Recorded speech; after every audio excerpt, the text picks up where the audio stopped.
Hey guys, this is Ruben on Connection Loop. This is Dub's podcast, and today we have a special guest, Alexis Schomer. And I think I found some of your content on LinkedIn that was about branding, and we've been really exploring the whole topic of branding a lot, and this idea of personal branding and business branding, and kind of how video can be used, but also how we can just create original content to lift up our brands. And I feel like it's become a slightly new movement in someone saying, I'm a personal brand, and it doesn't matter where I hang my hat, what company I work at, but I'm going to go through my career and I'm going to go through my journey and lift up my brand in the process. So I'd love to kind of explore that topic a little bit with you. What is your background? How did you get into branding? So it all started in college when I participated in a competition called Startup Weekend. I ended up winning 10 grand for my idea, and this was a health tech startup. And because we were a low budget startup, I started doing all the marketing myself. And then I was approached by other companies, other individuals asking, hey, who did your marketing? And I'm like, I did. So I realized that I was actually really good at it, and people wanted to hire me to help them. So I started doing it like on one-off projects and helping people in the community and things like that. And then it just kept growing, and now I have my own agency. But it grew organically just from people approaching me and asking for help with their marketing. I do have a degree in marketing, but what's interesting is that I feel like in today's day and age, it's all digital, and my degree didn't teach me anything digital marketing related. Yeah. So I was self-taught, website development, SEO, things like that. Learned a lot from working at a managed services IT company, doing marketing there, and then just grew organically from having to figure things out on my own. And now we get good results for our clients. People love our branding, so I think we're doing pretty well. So how did you get into health tech specifically? Once again, it was like that competition was the core entry point. I had an idea for competitive cheerleading that I brought to that competition. It was healthcare themed. And since I didn't have a healthcare background, I'm like, okay, well, athletics and healthcare kind of go together because of injuries. So I had an idea for cheerleading. It was a strap that was going to measure a girl's activity when she's holding another girl in the air if she bends her wrist too much. So my team kind of rolled with that idea, and we pivoted so many times. So we went from measuring joint activity on the wrist to moving to the knee. We went from cheerleading to powerlifting, from powerlifting to physical therapy. And then now we found a really good niche in the orthopedic space because of the shifting insurance landscape. So we're specifically working with orthopedic patients getting knee and hip replacements, and we'll eventually expand to more surgeries and more injury types. So you mentioned something that is really close to me, which is the pivot, right? And that is a rigorous process that requires time and data and runway, and it's exhausting. And that's actually, I think, where most people fall off in the entrepreneurial process, where they give up at some point. They say, whatever I just did didn't work. Potentially they don't see that there was actually some aspect of what they were doing that did work. What was that process like for you? So my team is very nimble and agile, which is good. We pivot really fast, and we learn from like the previous pivot. So I feel like the work and energy that went into that is not wasted, it's just repositioned. So in the first weekend, we pivoted about like 5 to 10 times really fast. Then we worked on an idea for a year and a half, and then my current business partner and I pivoted again from that idea. So that point kind of felt like we had wasted time, but the amount of things that we learned and doing customer discovery, it's never wasted because you're always learning. So we never really saw it as something that brought us down, except during the competition when we found out that there was a competitor on the market doing the exact same thing. We had spent 50 hours preparing for this pitch, and we found out 2 hours before that it already exists. So we were all going to go home. And then we had one last mentor that came in and was like, hey, share your idea with me. And we're like, no, we're just going to go home. We're not even going to pitch it. And he's like, no, I really want to hear it. So he pitched it. He gave us a perfect pivot to differentiate us from everyone else, and that was going into the workers' comp space. Oh. If it wasn't for that like final pivot, we probably wouldn't have won the competition. So that sounds like a Hail Mary, but it sounds like you did everything to get to that moment. Yeah, and I definitely felt the downside of feeling like I wasted so much time, but it's always that like final period where you want to give up that things drastically change and push you forward. So ever since that point, I haven't let anything make me feel the same way, because I know that the next step is going to be even better. So in college, had you heard the term pivot? Maybe my like final semester. Yeah, well, isn't not. That crazy? Yeah, they started to teach entrepreneurship now. I was the first person to graduate from Cal Lutheran with a entrepreneurship emphasis. Oh, okay. Because they were just getting the program together, and I'm the only one that was a senior at the time who did it. So now they have a firm program. They have entrepreneurship as a minor that you can add to any major, which is really great. And they encourage students outside of business to take it because people that are getting art degrees or history degrees, they generally don't think they should take entrepreneurship, but my university does a good job of encouraging it so that they can take whatever they learn and create their own business out of anything. You mentioned a couple of things that are so true in that in college these days, from my understanding, the last time I was on a college campus, I was actually teaching one semester at LMU, which was a really great experience for me. I was invited back by the head of the program, who's a dear friend of mine, David Choi. He actually said, hey, will you come and teach a semester and teach marketing and kind of digital? And it was a great experience for me. But what I realized was that digital marketing and analytics and data and pivoting and the way that sort of startups have become to be known in terms of how to get them off the ground, they didn't really discuss that. They didn't go through any of those topics, and they didn't, I think, a lot of guidance on that. And I was kind of intrigued by that. But at the same time, I feel like a lot of this stuff is new. I mean, the art of the pivot. I mean, I think, Guy Kawasaki used to talk about the pivot, way back when. And it was a term that I think more recently became popularized. I think Eric Rios kind of popularized in The Lean Startup, which I think everyone should read. It's a really good book. But I think now startups, getting stuff off the ground, using limited resources, simple technology, being nimble, being able to adapt, learn, pivot on a fly. I think these are generally, I'd say within the last, 5 to 7 years, maybe 5 to 10 years, they're generally kind of new constructs. So I feel like that's changed now in the collegiate environment. I sure as hell hope it has. But I think you're right. I think there needs to be more emphasis put on that. And I think, frankly, everyone should have a minor in entrepreneurship. Yeah. If you can get that, you can get it. And then I'll completely contradict myself and say, you don't need any degree to be an entrepreneur because I spent a number of my years getting myself educated, undergrad, SC, graduate school at LMU with an MBA, with a master's in entrepreneurship, but a master in entrepreneurship is failing and it's trying and it's doing it over and over and over again until you find what you want and you find what sticks and then you kind of scale it up. And then you do that multiple times more. So I applaud you on your journey and your ability to pivot on the fly like that because that's intelligent.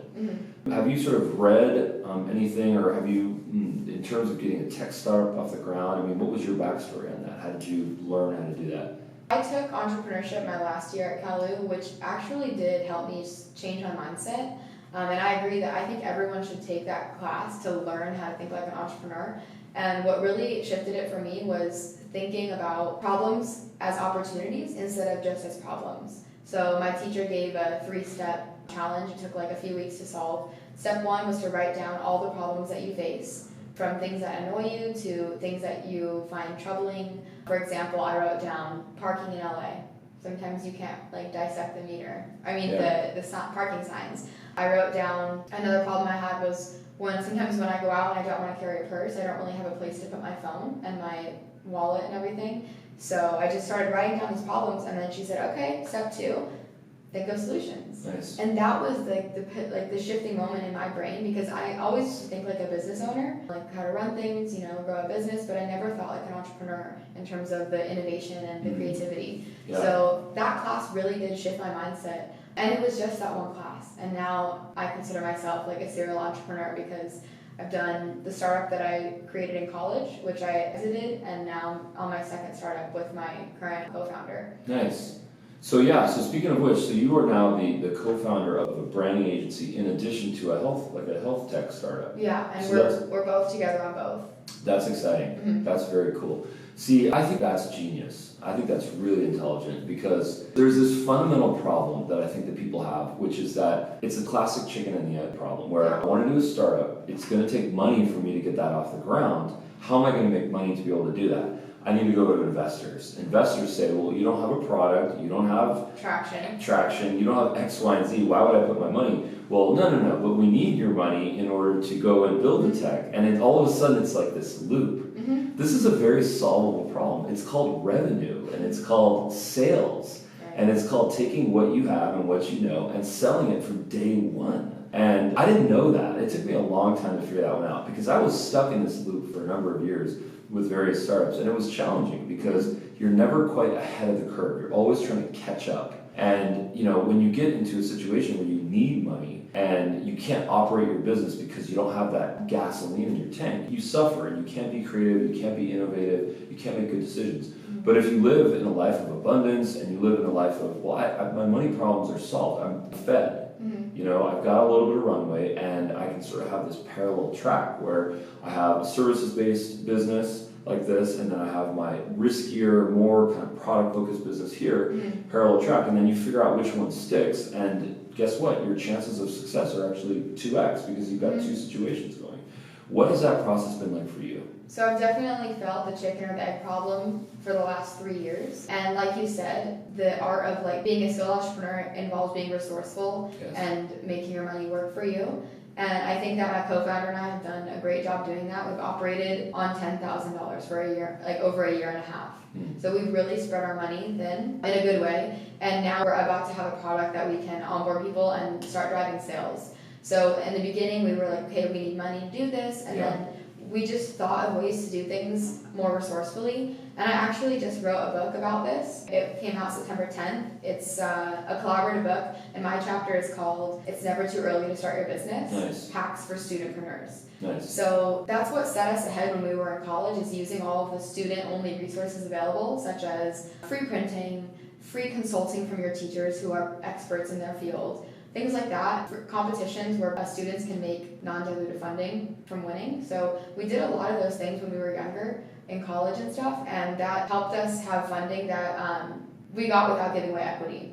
So in this current startup, we just continued having that lean model. We worked really hard to find ways to build our technology, get customers, get traction without spending money on it. So it is possible, but you have to work a lot harder. Like, yes, we could have probably launched 6 months ago if we had hundreds of thousands of dollars, but we're very resourceful, and being in a position where you don't have money, I think, is sometimes even better because we're not wasting any. So we meet founders that spend millions of dollars on something only to find out when it launches that no one wants to buy it, and they didn't spend enough time doing their market validation. So it can be beneficial not to have money because you're spending time like in the trenches and actually figuring out the best way to solve these problems. So we definitely faced the chicken or the egg, but I think it was in a good way because we focused more on the product and the problem, and now we're partnering with our pilot site, who was kind of helping us co-develop this because they were really involved in the process and they're the customer. So it just forced us to be more in the trenches and think more resourcefully. And I think that now, once we have something we can sell, we're just going to focus on revenue, and then the investors will come to us when they see all this traction. You know, we already have paying customers, and we are almost self-sustaining from the revenue. That's brilliant. I think more entrepreneurs, young, old, age is kind of not relevant here. I think they need to have that mindset, you know, because it's truly liberating. And when you find yourself in a situation where you can actually have a product that evolves, and you know it evolves, and you're honest about it, and you say, you know, this is what we're good at, and this is what we're driving towards. The ability to share that vision, that's what people, in my opinion, connect to. You know, your early customers, I think the most kind of resourceful, most innovative, most visionary ones are going to know that they're on a journey with you, and that over the course of the next year or 3 years or whatever it is, that your product or service is going to evolve. You know, and I think the founders, I think we all can do a better job to communicate that and say, we're getting started and this is what we do. And no matter what, we should work together. Whether you like my product and you want to sign an invoice, or whether you need services and I can help you today, both are cool. So very cool on that. One of the topics that we've been exploring is just this idea of branding. So you run a branding agency, which is amazing. What's happening in branding today? I mean, I have this mantra that I always try to live by, which is sales overnight, brand over time. And I've kind of lived by that because it solves that problem. It goes back to, you know, being able to feed yourself, but at the same time build something bigger. What's happening in branding? So I think people have been hearing this kind of phrase a lot, where branding is not a logo, because some people associate branding with, okay, what's their logo? That's their brand. Logo is a very small part of your brand, but it's a lot more than that. And it's what I'm noticing today is that people are actually diving deeper into their mission and their vision overall, the core values of the company. And I think this is also driven by the millennial population, who value more than just money, and they want to work in a place where they feel like they're giving back. You know, they like the corporate culture, they like the people they work with, and so these aspects are more important to the millennial population, and companies are understanding this and putting more time into their overall brand. So it encompasses everything from their color palette to what goes on inside the office, employee to employee or manager to employee. Like, what's that relationship and dynamic look like? It's all part of the brand. So I'm seeing that trend a lot on the corporate side. And then also we talked about personal branding a little bit, and that's another really important piece for the individual within the corporation, because people bounce around different companies, especially, for example, let's say doctors, for example, they might work at one practice and they might work at UCLA Health, they might break off and start their own practice, but wherever they go, if they don't have personal branding, they're not taking anything with them and they're not building anything over time. It's lost with the past employer. This is true for lawyers or pretty much for anyone. You bounce around jobs, but you're always yourself, so you have to have some sort of personal branding that you carry with you, and this can be seen in the form of video content. If you're creating videos on YouTube, if you're creating videos on your Instagram, it can be seen with your own email signature. So there's a lot of ways you can start implementing your own personal branding, but the first step is to just think about it. And most people actually do a lot of personal branding, they just don't realize it. But if you took a step back and think about what am I currently doing that shows my voice, my character, and builds reputation over time, those are all parts of personal branding. So there's two, definitely personal and corporate are separate, but they also go together, especially for business owners like myself. I have my brand, Simply Branded, I have Expy Health, but what does my personal social media look like? So you want to keep them consistent, and I believe that you should share core values with the company you work for. So in my case, my company core values align really well with my personal core values. So they're separate, but they definitely tie together, and people need to start thinking about how they build their own personal brand and how it ties into their corporate brand. Okay, so you and I met through video content, more or less, which I think that sums up the future of how, at least from my perspective, how connections, how relationships can get created within the business world.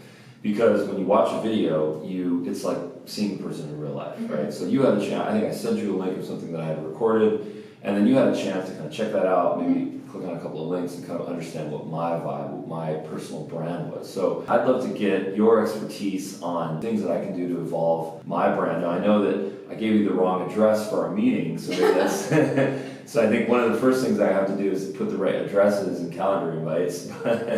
But what are some of the things that you might recommend based on the limited stuff that you potentially have seen on me? For your personal brand? For my personal brand. Well, I haven't done too much dating on your personal side. Okay. Based on what you know so far, okay. What would be some recommendations? So I don't know if you produce any digital content, or I don't know if you produce written content. Yeah. Do you? Yeah. So we're big in blogs. Okay. So our hack here is that we do a lot of voice to blogs.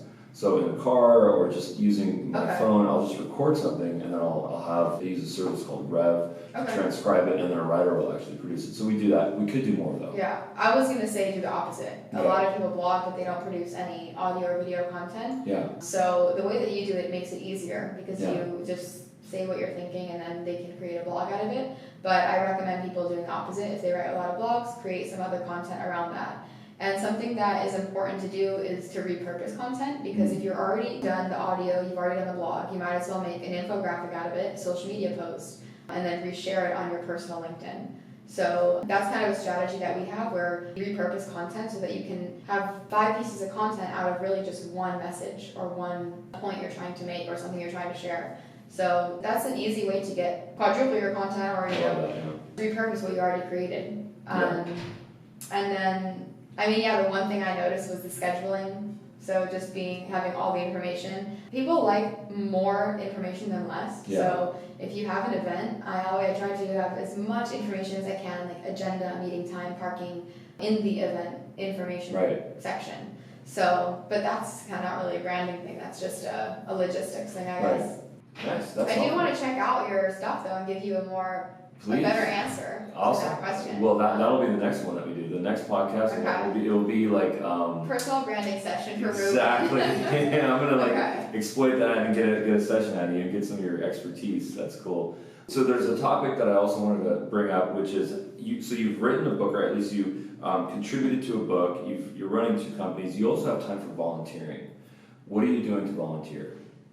So I volunteer, lately I've been volunteering a lot with students and helping them with practice pitches, mock interviews, things like that. It aligns well with my business because I do interview a lot of people, and it's also good because if I find a good student, I'll have them intern with me, which I just recently offered to mentor a girl I met interviewing, but I've done a few of these mock interview sessions. I judge business competitions like the Conrad Challenge, which is a global business plan competition. I judge startup weekends, things like that. I like giving back in ways that utilize my skills because I feel like I've worked hard to develop these skills. So if I can volunteer and like teach people or like use my skill, put my skills to work in a different setting, I really enjoy that kind of stuff.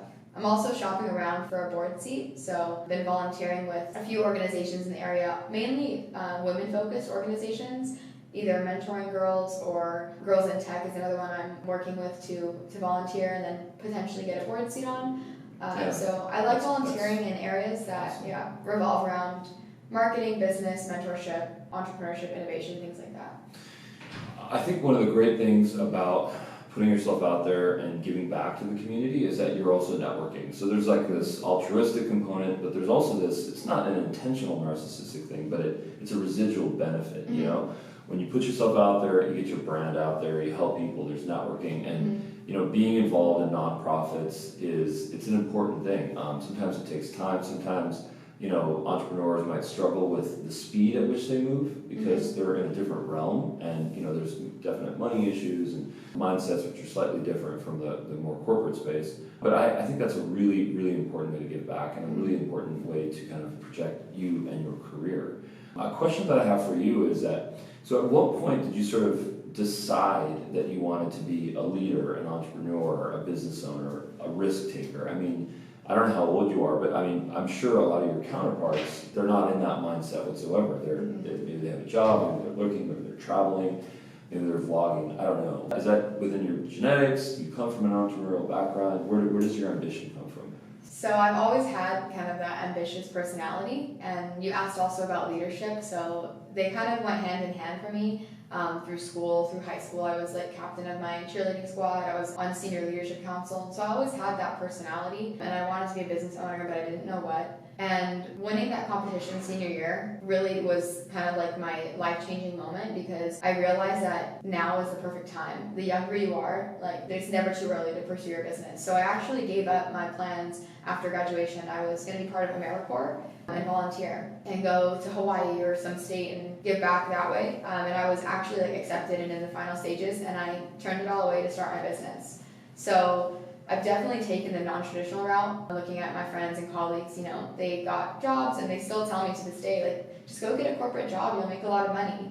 And I know I would, and I'm not like denying that, but I also think that this time is the best time to start and pursue a business because the older you get, the more responsibilities you get. So I'm lucky that I don't have a family I need to, you know, feed and put a roof over. So I see it as the best time to start now because it's less risky now than it will be in 10 years or in 20 years when I have all these other responsibilities and things I need to take care of. Yeah, well, on the flip side of that, you know, I'm married with 2 kids, and so I have a lot of responsibilities, right? And there's definitely pros and cons for starting a business at different stages of your life. Obviously, when you're in your 20s-ish, 20s? How old are you? I just have to ask. I'm 25. 25, okay, cool. So 25 is, you're right, it's a perfect time to start a business because you don't yet potentially have a mortgage and kids, and you haven't amassed all that quote-unquote baggage. Dare I call it baggage? I just did. You know, whereas when you're 42 years old, all of a sudden, you know, you find yourself sometimes in a different situation. Not always.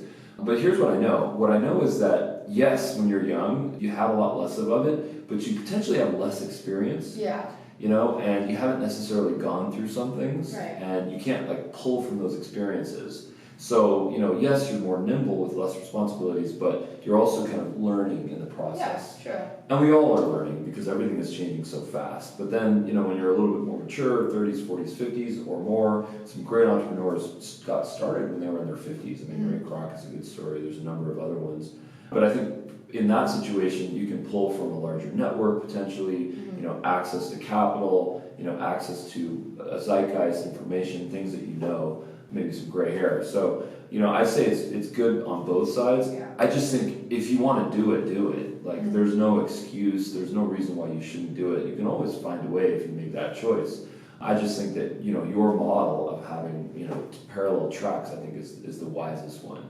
Because even with responsibilities, even if you do have the mortgage and the kids and everything else, if you have that model of saying, I want to generate revenue and I want to innovate on whatever at the same time, you can actually solve those problems. Plus, there's a lot of hours in the day. There's your 9 to 5, and then there's your 5 to 9. People talk about the hustle all the time, and that hustle is real and it's required. Yeah. And, you might find yourself that, hey, for the next 2 years of my life, I'm not going to go and party on the weekends. Right. I'm not going to go watch movies. I'm not going to go skateboarding and do whatever it is that I'm going to do. I'm actually going to have to get my work done. Yeah. Because there's some benefits from that. Because I went through that in my life for a number of years, and it was real. At one point, I was juggling 3 jobs, startup, it was fun. It was real. But now I'm in a better place. I'm actually realizing the ROI, the fruits of my labor, and it's a good feeling. So I've got a lot of work to do. We're all students, but it's been a great journey. Yeah, the sacrifice is definitely something that you have to decide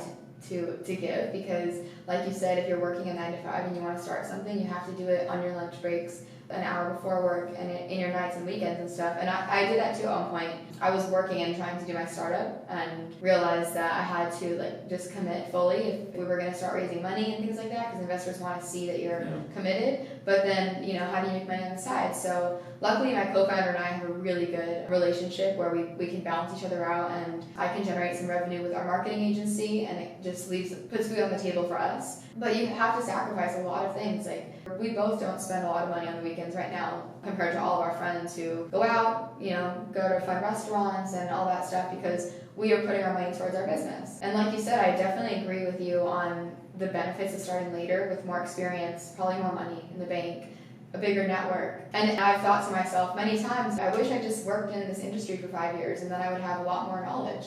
So we are taking the other approach, which poses a lot of challenges, a lot of credibility challenges for people our age, trying to sell to doctors who ask us oh, are you doctors? No, but we're building a technology for you. But we surround ourselves with people that can fill the gaps, and that's where we're also resourceful, is finding the right advisors for our team and partnering with the people that do have the experience to learn from and to help us solidify our business. But my message isn't you should only start when you're young, but my message is to inspire the people who are discouraged because they think they have to have 20 years of experience and $1 million in the bank. Yes. So my message is, that would be great if you do, but you can also start now and think of different ways to leverage other people's experience to benefit your business. Right, exactly. Yeah. Well, I think there's something really intelligent about that, because it's have the mindset of someone that's quote unquote young, because you're an inner child and you could be a risk taker and you could do that, but then have the responsible mindset of someone quote unquote more mature, more older, and find the best in both of those worlds. Right. Don't be afraid to take your risks and actually put yourself out there, because there's a lot of good things that can happen. So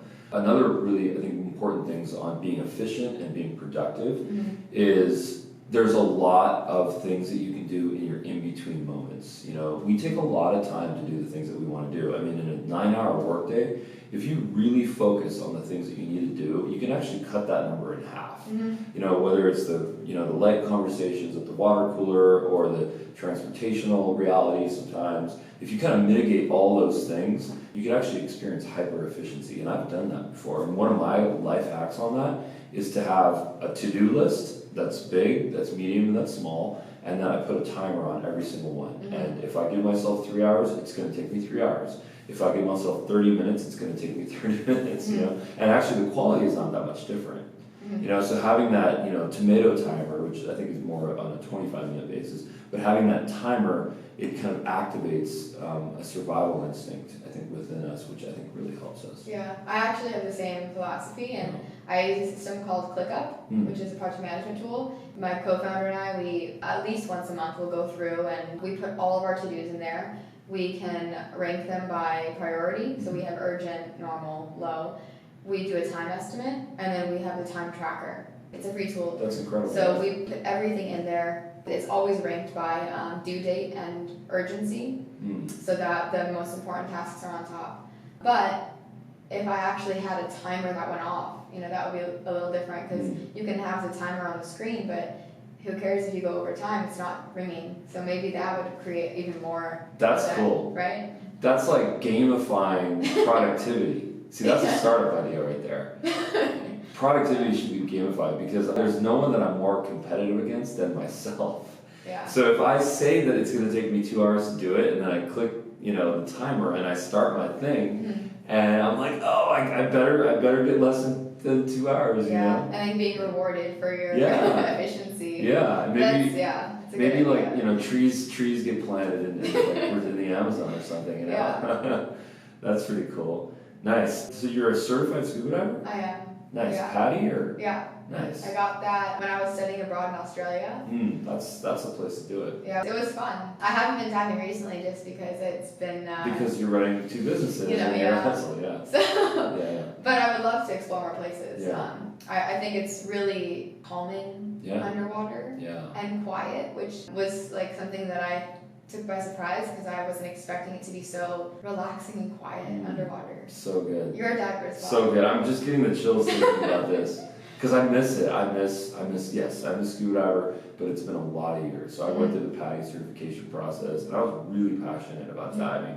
Great Barrier Reef, Belize, Thailand, Dominican Republic, St. John, Costa Rica, Puerto Rico. The list just goes on. I was in it. My favorite place to dive was Belize, actually. Nice. Going to the Blue Hole, and the reef out there was just incredible. I've had some shark dives, and I've had plane wreck dives, and warships, just some really interesting stuff. So it's been a journey, but you're totally right. It's so serene and it's so calm and peaceful down there. It's like meditation. I think my new form of scuba diving is now just like meditation. It's just like scuba diving in my head. Because you really aren't thinking about anything else. Yeah. You have to obviously focus on your gear and being safe, but you're focused on nature. Right. And I think meditation involves a lot of nature, and often the apps are nature scenes with nature sounds. So they should have an underwater version. No, they should. Yeah. That's exactly right. I mean, actually, one of the things that scuba diving has really helped me is to not panic. Because in life, when something really terrible happens and you panic, that's where all the mistakes happen. Right. That's where we screw up. That's a different side of our brain. Now, sometimes you need that adrenaline and you need to be able to react, and that's a survival instinct. But oftentimes, you actually have to just breathe. And that's what scuba diving is all about. Yeah, if you panic, you could die. Yeah, exactly. Yeah. So it's like your breath is your life, and there's something really philosophical and spiritual about that, because without breath, there is no life, There's a lot of kind of Eastern philosophy on this, pranayama, and there's some different types of breathing and yoga and stuff like this. But in scuba diving, you straight up need it to live, So, it's important for, I think, people to be able to find these metaphors and these exercises so that they can deal with stress and frankly not die. Yeah, that is really interesting, and I can definitely see how just breathing in a situation can cause you to not make a lot of mistakes you would make if you were freaking out and running around and anxious and all that stuff. Exactly. Cool. Well, listen, this was really, really cool. I love this conversation. I really appreciate your time. And we want to know where we can find your book, the book that you contributed to, your websites, and then social. All right, so you can find my book on alexisschomer.com. I send personal signed copies now, so just leave your name when you buy it and I'll send you a signed copy of that. My marketing agency is simply-branded.com, and my startup is expyhealth.com, EXPY. Social media is last name, first name, so at Schomer Alexis on Twitter, Instagram, LinkedIn, just first name, last name. Nice. Yeah. Are you on TikTok? No. Okay. You're too busy to be on that. Yeah. Cool. Well, thank you so much. Yeah, and maybe round 2 for your personal branding session. I need that. All right. I'm a work in progress.